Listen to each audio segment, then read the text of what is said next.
Mesmeric Revelation by Edgar Allan Poe. Whatever doubt may still envelop the rationale of mesmerism, its startling facts are now almost universally admitted.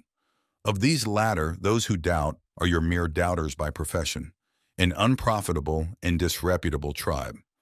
There can be no more absolute waste of time than the attempt to prove, at the present day, that man, by mere exercise of will, can so impress his fellow as to cast him into an abnormal condition of which the phenomena resemble very closely those of death, or at least resemble them more nearly than they do the phenomena of any other normal condition within our cognizance. That, while in this state, the person so impressed employs only with effort, and then feebly, the external organs of sense yet perceives, with keenly refined perception, and through channels supposed unknown, matters beyond the scope of the physical organs. That, moreover, his intellectual faculties are wonderfully exalted and invigorated. That his sympathies with the person so impressing him are profound.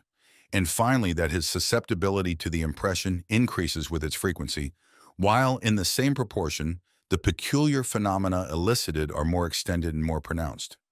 I say that these, which are the laws of mesmerism in its general features, it would be supererogation to demonstrate, nor shall I inflict upon my readers so needless a demonstration today. My purpose at present is a very different one indeed. I am impelled, even in the teeth of a world of prejudice, to detail without comment the very remarkable substance of a colloquy occurring between a sleepwaker and myself.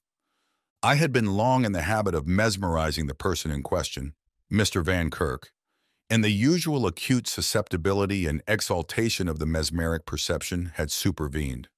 For many months he had been laboring under confirmed phthisis, the more distressing effects of which had been relieved by my manipulations.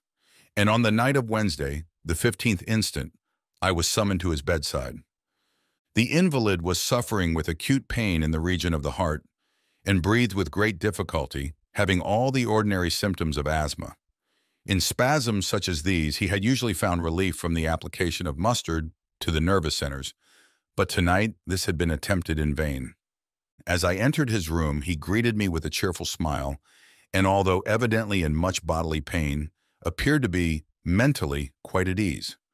"I sent for you tonight," he said, "not so much to administer to my bodily ailment, as to satisfy me concerning certain psychical impressions which of late have occasioned me much anxiety and surprise. I need not tell you how skeptical I have hitherto been on the topic of the soul's immortality. I cannot deny that there has always existed, as if in that very soul which I have been denying, a vague half-sentiment of its own existence. But this half-sentiment at no time amounted to conviction. With it, my reason had nothing to do. All attempts at logical inquiry resulted indeed in leaving me more skeptical than before. I had been advised to study Cousin. I studied him in his own works, as well as in those of his European and American echoes. The Charles Elwood of Mr. Brownson, for example, was placed in my hands. I read it with profound attention. Throughout I found it logical, but the portions which were not merely logical were unhappily the initial arguments of the disbelieving hero of the book. In his summing up, it seemed evident to me that the reasoner had not even succeeded in convincing himself. His end had plainly forgotten his beginning, like the government of Trinculo. In short, I was not long in perceiving that if man is to be intellectually convinced of his own immortality, he will never be so convinced by the mere abstractions which have been so long the fashion of the moralists of England, of France, and of Germany. Abstractions may amuse and exercise, but take no hold on the mind. Here upon earth, at least, philosophy, I am persuaded, will always in vain call upon us to look upon qualities as things. The will may assent, the soul, the intellect, never. I repeat then that I only half felt and never intellectually believed. But latterly there has been a certain deepening of the feeling, until it has come so nearly to resemble the acquiescence of reason, that I find it difficult to distinguish between the two. I am enabled, too, plainly to trace this effect to the mesmeric influence. I cannot better explain my meaning than by the hypothesis that the mesmeric exaltation enables me to perceive a train of ratiocination which, in my abnormal existence, convinces, but which, in full accordance with the mesmeric phenomena, does not extend, except through its effect, into my normal condition. In sleep-waking, the reasoning and its conclusion, the cause and its effect, are present together. In my natural state, the cause vanishing, the effect only, and perhaps only partially, remains. These considerations have led me to think that some good results might ensue from a series of well-directed questions propounded to me while mesmerized. You have often observed the profound self-cognizance evinced by the sleepwaker, the extensive knowledge he displays upon all points relating to the mesmeric condition itself, and from the self-cognizance may be deduced hints for the proper conduct of a catechism. I consented, of course, to make this experiment. A few passes threw Mr. Van Kirk into the mesmeric sleep. His breathing became immediately more easy, and he seemed to suffer no physical uneasiness. The following conversation then ensued. V in the dialogue representing the patient, and P myself. P, are you asleep? V, yes. No, I would rather sleep more soundly. P, after a few more passes. Do you sleep now? V, yes. P, how do you think your present illness will result? Vi, after a long hesitation and speaking as if with effort. I must die. P, does the idea of death afflict you? V, very quickly. No, no. P, are you pleased with the prospect? V, if I were awake, I should like to die, but now it is no matter. The mesmeric condition is so near death as to content me. P, I wish you would explain yourself, Mr. Van Kirk. V, I am willing to do so, but it requires more effort than I feel able to make. You do not question me properly.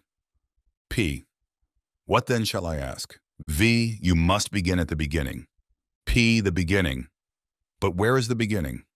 Vi, you know that the beginning is God. This was said in a low, fluctuating tone, and with every sign of the most profound veneration. P, what then is God? Vive, hesitating for many minutes. I cannot tell. P, is not God spirit? Vi, while I was awake I knew what you meant by spirit, but now it seems only a word, such for instance as truth, beauty, equality, I mean. P, is not God immaterial? V, there is no immateriality, it is a mere word. That which is not matter is not at all, unless qualities are things. P, is God then material? V, no. This reply startled me very much. P, what then is he? 5, after a long pause and mutteringly. I see, but it is a thing difficult to tell. Another long pause. He is not spirit, for he exists, nor is he matter as you understand it. But there are gradations of matter of which man knows nothing, the grosser impelling the finer pervading the grosser. The atmosphere, for example, impels the electric principle, while the electric principle permeates the atmosphere. These gradations of matter increase in rarity or fineness until we arrive at a matter unparticled, without particles, indivisible, one, and here the law of impulsion and permeation is modified. The ultimate or unparticled matter not only permeates all things but impels all things, and thus is all things within itself. This matter is God. What men attempt to embody in the word thought is this matter in motion.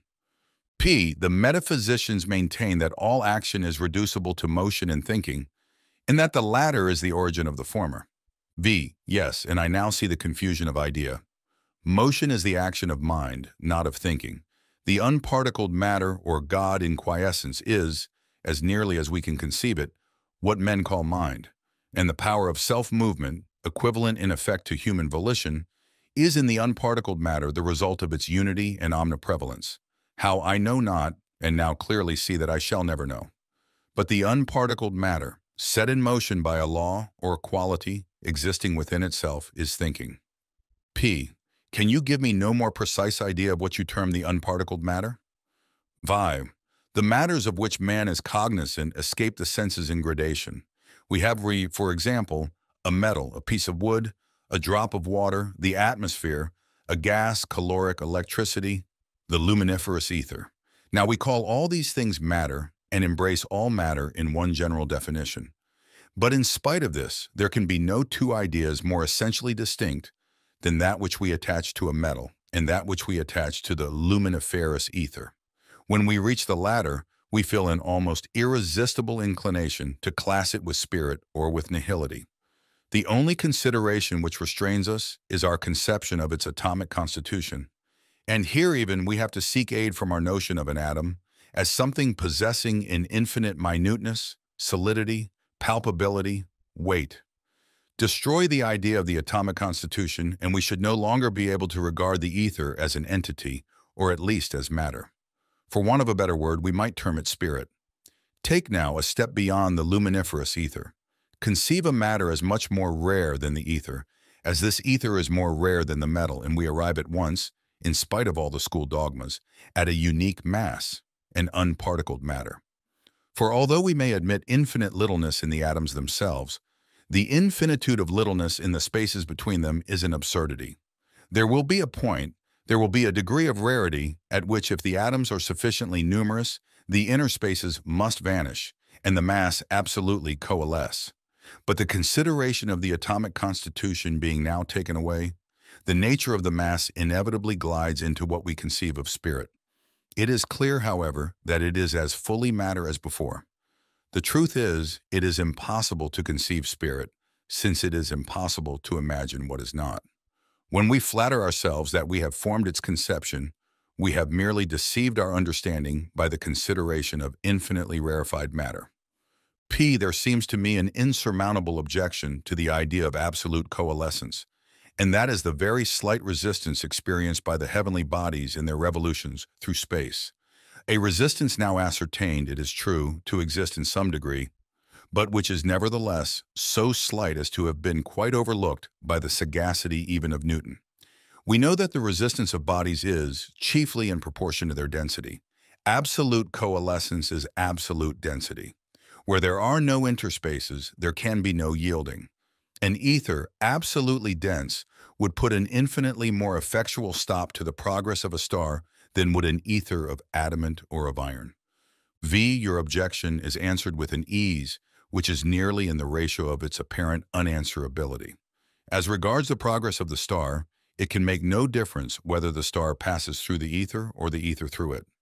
There is no astronomical error more unaccountable than that which reconciles the known retardation of the comets with the idea of their passage through an ether. For however rare this ether be supposed, it would put a stop to all sidereal revolution in a very far briefer period than has been admitted by those astronomers who have endeavored to slur over a point which they found it impossible to comprehend.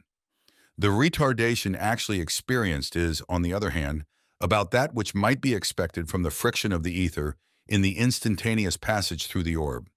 In the one case, the retarding force is momentary and complete within itself.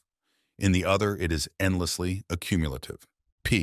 But in all this, in this identification of mere matter with God, is there nothing of irreverence? I was forced to repeat this question before the sleepwaker fully comprehended my meaning. Can you say why matter should be less reverenced than mind? But you forget that the matter of which I speak is, in all respects, the very mind or spirit of the schools, so far as regards its high capacities, and is moreover the matter of these schools at the same time. God, with all the powers attributed to spirit, is but the perfection of matter. You assert, then, that the unparticled matter in motion is thought. In general, this motion is the universal thought of the universal mind. This thought creates. All created things are but the thoughts of God. You say in general. Yes, the universal mind is God. For new individualities, matter is necessary. But you now speak of mind and matter, as do the metaphysicians. Yes, to avoid confusion. When I say mind, I mean the unparticled or ultimate matter. By matter, I intend all else. You were saying that for new individualities, matter is necessary. Yes, for mind, existing unincorporate, is merely God. To create individual, thinking beings, it was necessary to incarnate portions of the divine mind. Thus man is individualized. Divested of corporate investiture, he were God. Now the particular motion of the incarnated portions of the unparticled matter is the thought of man, as the motion of the whole is that of God. You say that divested of the body, man will be God. After much hesitation. I could not have said this, it is an absurdity. Referring to my notes. You did say that, divested of corporate investiture, man were God. And this is true. Man thus divested would be God, would be unindividualized. But he can never be thus divested, at least never will be, else we must imagine an action of God returning upon itself, a purposeless and futile action. Man is a creature. Creatures are thoughts of God. It is the nature of thought to be irrevocable. P. I do not comprehend. You say that man will never put off the body? V. I say that he will never be bodiless. P. Explain. V. There are two bodies, the rudimental and the complete, corresponding with the two conditions of the worm and the butterfly. What we call death is but the painful metamorphosis. Our present incarnation is progressive, preparatory, temporary. Our future is perfected, ultimate, immortal. The ultimate life is the full design. P. But of the worm's metamorphosis we are palpably cognizant. V. We certainly, but not the worm. The matter of which our rudimental body is composed is within the ken of the organs of that body. Or more distinctly, our rudimental organs are adapted to the matter of which is formed the rudimental body, but not to that of which the ultimate is composed. The ultimate body thus escapes our rudimental senses, and we perceive only the shell which falls, in decaying, from the inner form, not that inner form itself. But this inner form, as well as the shell, is appreciable by those who have already acquired the ultimate life.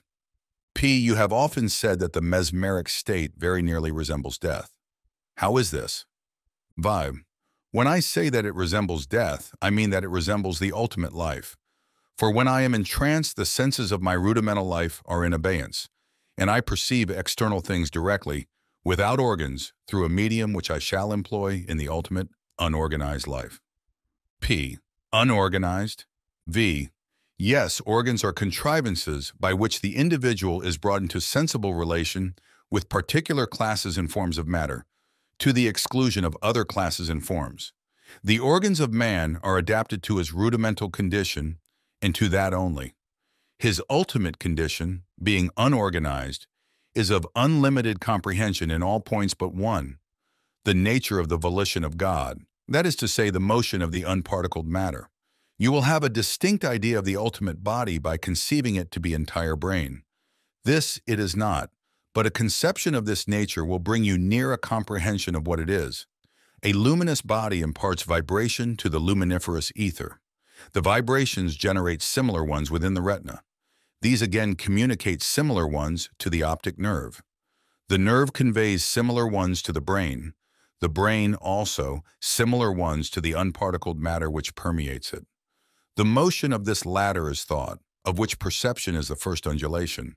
This is the mode by which the mind of the rudimental life communicates with the external world. And this external world is, to the rudimental life, limited through the idiosyncrasy of its organs. But in the ultimate, unorganized life, the external world reaches the whole body, which is of a substance having affinity to brain, as I have said, with no other intervention than that of an infinitely rarer ether than even the luminiferous. And to this ether, in unison with it, the whole body vibrates, setting in motion the unparticled matter which permeates it. It is to the absence of idiosyncratic organs, therefore, that we must attribute the nearly unlimited perception of the ultimate life. To rudimental beings, organs are the cages necessary to confine them until fledged. P. You speak of rudimental beings. Are there other rudimental thinking beings than man? V. The multitudinous conglomeration of rare matter into nebulae, planets, suns, and other bodies, which are neither nebulae, suns, nor planets, is for the sole purpose of supplying pabulum for the idiosyncrasy of the organs of an infinity of rudimental beings. But for the necessity of the rudimental, prior to the ultimate life, there would have been no bodies such as these. Each of these is tenanted by a distinct variety of organic, rudimental, thinking creatures. In all, the organs vary with the features of the place tenanted. At death or metamorphosis, these creatures, enjoying the ultimate life, immortality, and cognizant of all secrets but the one, act all things and pass everywhere by mere volition. Indwelling, not the stars which to us seem the sole palpabilities, and for the accommodation of which we blindly deem space created, But that space itself, that infinity of which the truly substantive vastness swallows up the star shadows, blotting them out as non-entities from the perception of the angels. P. You say that, but for the necessity of the rudimental life, there would have been no stars. But why this necessity?